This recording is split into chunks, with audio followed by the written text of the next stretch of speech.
I am very grateful for my childhood, and I thank my parents for that. But if there is one thing I could go back and change about my childhood, yes, that's me, drooling all over myself, it would be to put a book in the hands of that young little fella and to encourage him to read a lot and be curious about life. Throughout my life, I mostly read required reading for school. But that changed in 2017 when I got a job as a professor and moved to Connecticut. I got rid of my TV and purchased a comfortable reading chair. I started reading 1 to 2 books a month.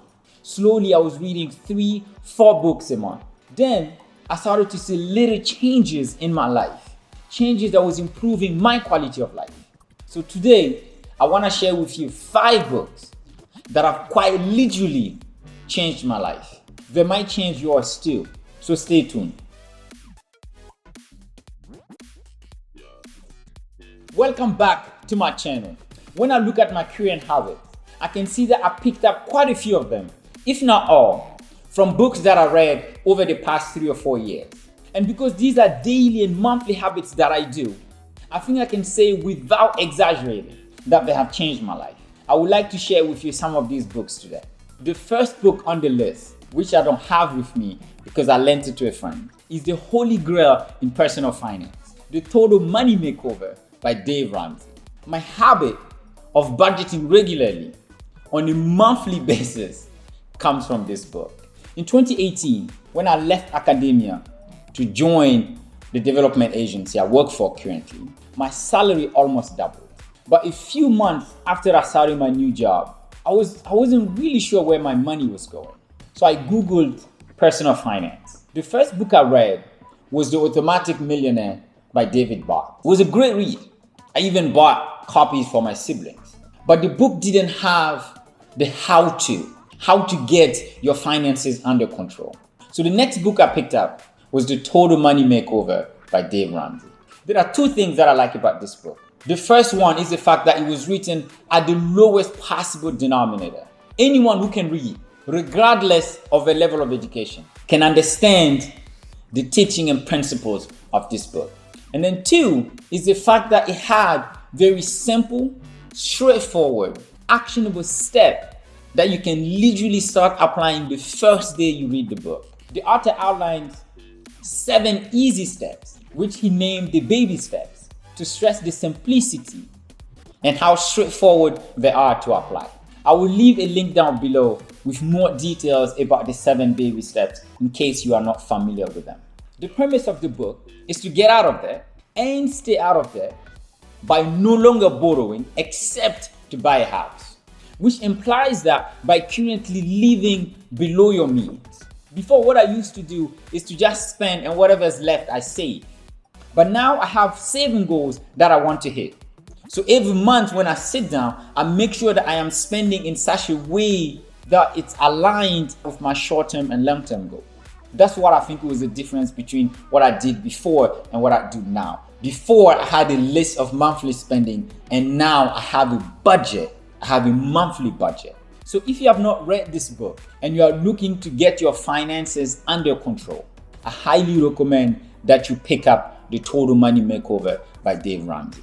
Now, I want to stress the fact that because he wrote this book in a very simple and straightforward manner, I think people that are sophisticated financially, that understand finance at a very high level and can make calculated risk in terms of making investment would find this book boring, which is okay. It doesn't really teach or flexible about risk taking.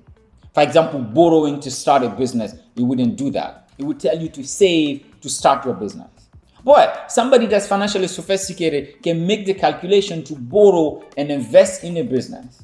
Or somebody that has a very strong financial foundation that can allow themselves to borrow and to take some risk. So as you read this book, you should keep that in mind. You can learn the basics from this book, the plain, vanilla, straightforward financial foundation.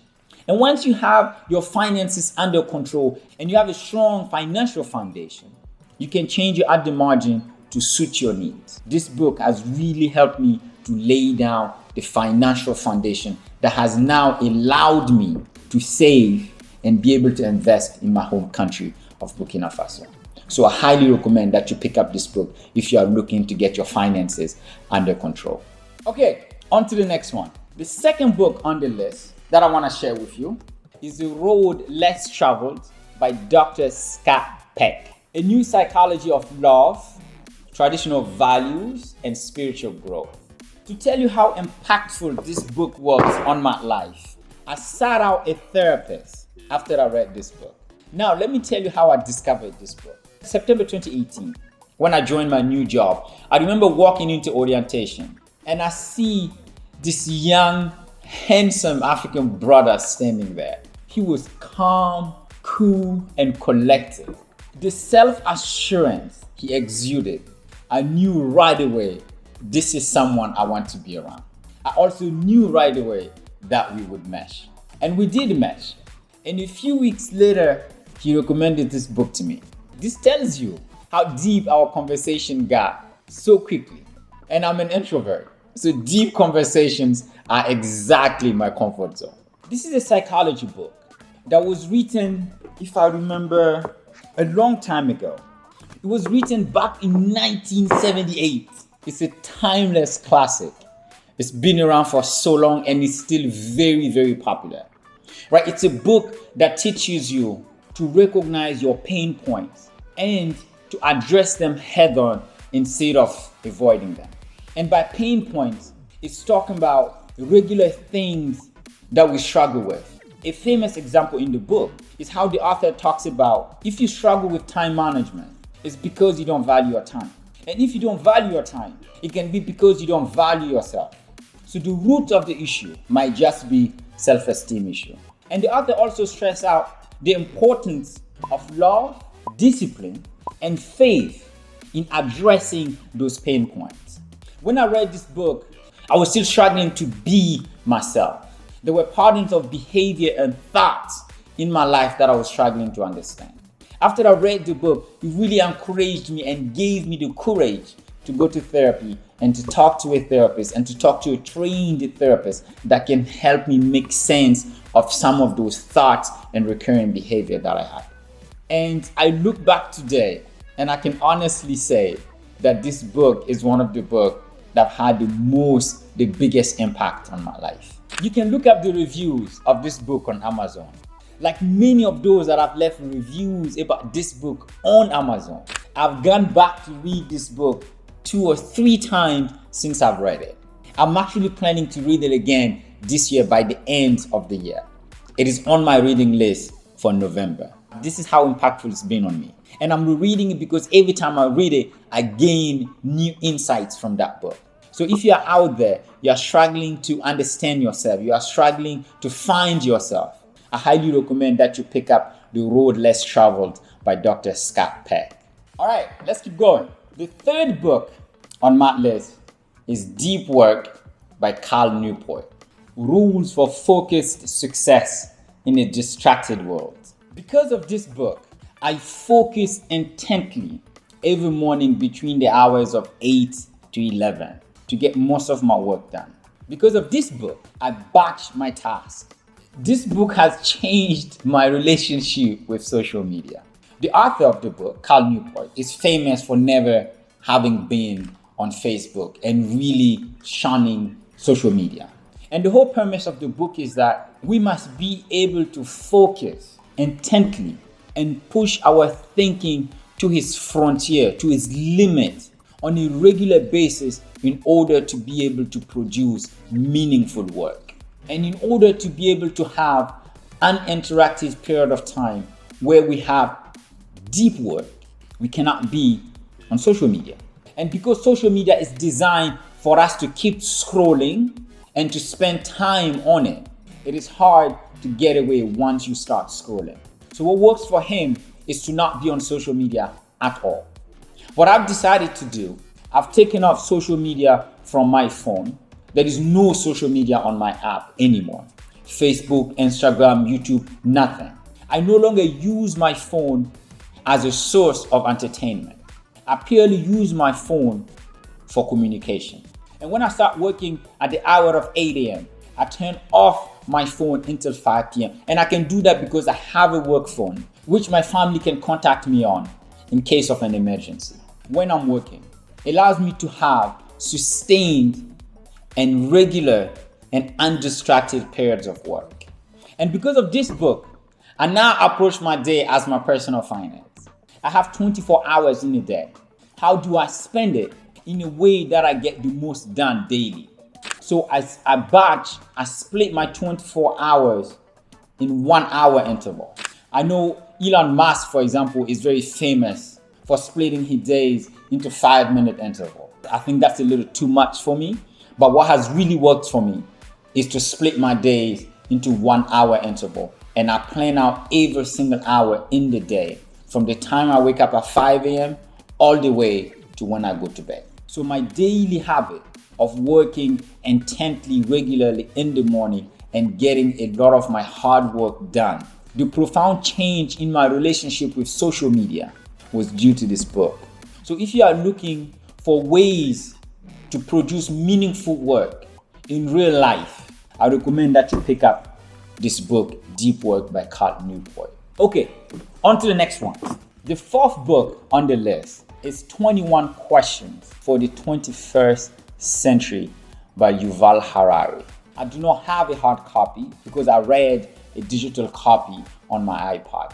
Because of this book, I now practice Vipassana meditation twice a day, after my run in the morning and before I go to bed. Before I read this book, I used to meditate once a day, usually before I start work in the office, for 3 to 5 minutes using the app Headspace or the Honest Guy YouTube channel. Then I read this book, which talks a lot about some of the challenges we are facing in this century and what are some of the ways that we can address those. The author talks a lot about the impact of technology on our lives. He really stresses the danger of the government controlling our lives through technology.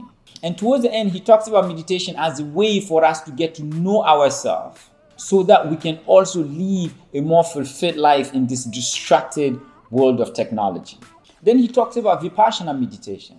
And I was watching an interview of him on YouTube where he talked about the fact that without Vipassana meditation, he would not have had the clarity of mind to write the books that he's written. And he's written bestseller books after bestseller books. His book Sapiens, which you might be familiar with, was a bestseller. This book, 21 Questions for the 21st Century, was also a bestseller.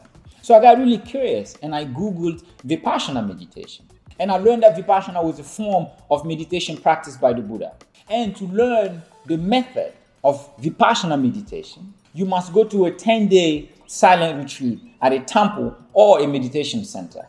At the time, I had just moved to Kuala Lumpur, Malaysia, and I looked up to see if there was a Vipassana meditation center, and I found one in the state of Johor. But then COVID hit.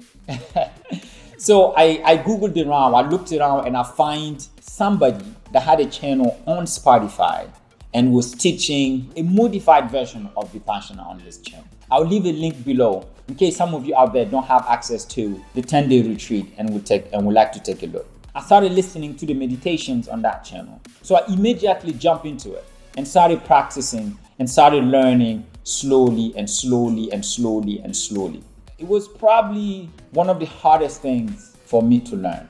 See, I was diagnosed with ADHD. I'm very hyper. I'm sure you can even tell in my videos. I use a lot of hand gestures because I'm full of energy. I'm very hyper. So sitting down still and focusing on my breathing and scanning my body from head to toe, toe to head to toe, toe to head for the whole hour. It was not an easy task for me. But then I started to see small changes.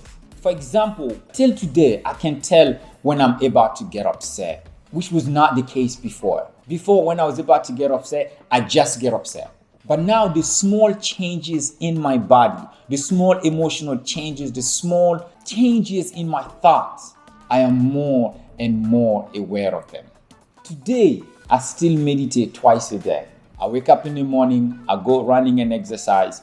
After my exercise, I take a shower and I sit down and I meditate for 30 minutes or an hour. And I can show you my meditation mat.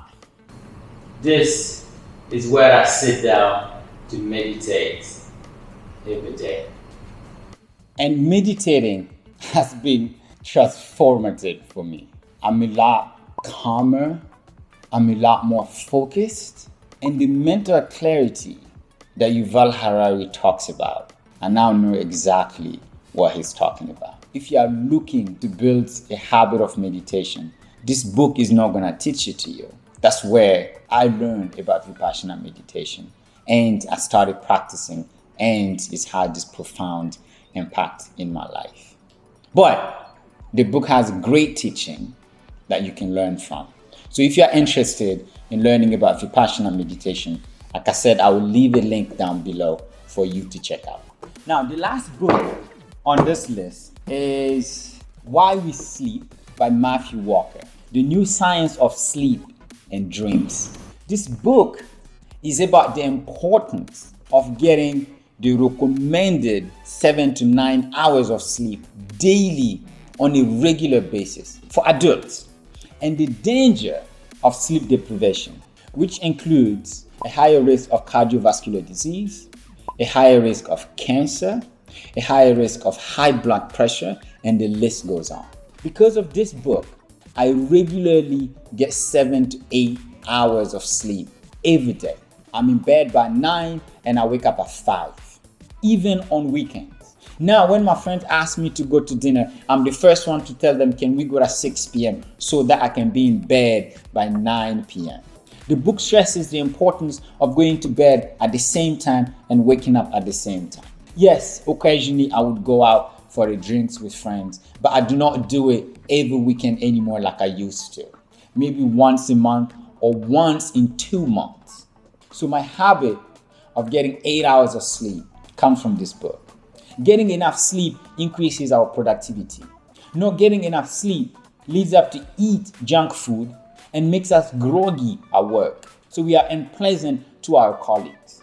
So if you are looking for reasons, or if you are looking for the proof as to why you should start getting 7 to 8 hours of sleep a night, I recommend that you pick up this book. It will convince you. I read this book and I immediately literally changed my sleeping habit. For example, I've actually accidentally learned about intermittent fasting from this book. One of the advice in the book to get a good night's sleep is to eat 2 to 4 hours before bed so your body has time to digest the food. So I started eating around 5 p.m., 4 hours before my bedtime, so that I can fall asleep fast and stay asleep.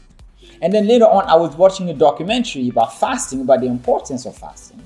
And I found out that because I was eating at 5 and having breakfast around 8 or 9 a.m. the next day, I was fasting anywhere between 14 to 15 hours a day, which qualifies as intermittent fasting, even if it's below the 16 recommended hour.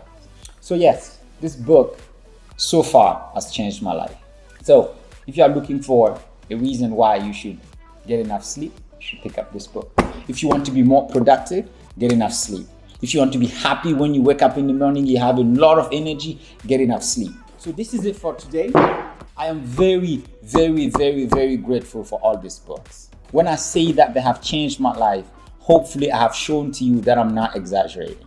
Daily habits that I have, monthly habits that I have picked up from this book. I know that books affects different people differently. So what are some of the books that have changed your life? What are some of your habits that you've picked up from reading a book? Please leave a comment below. Thanks again for watching. So long and see you in my next video.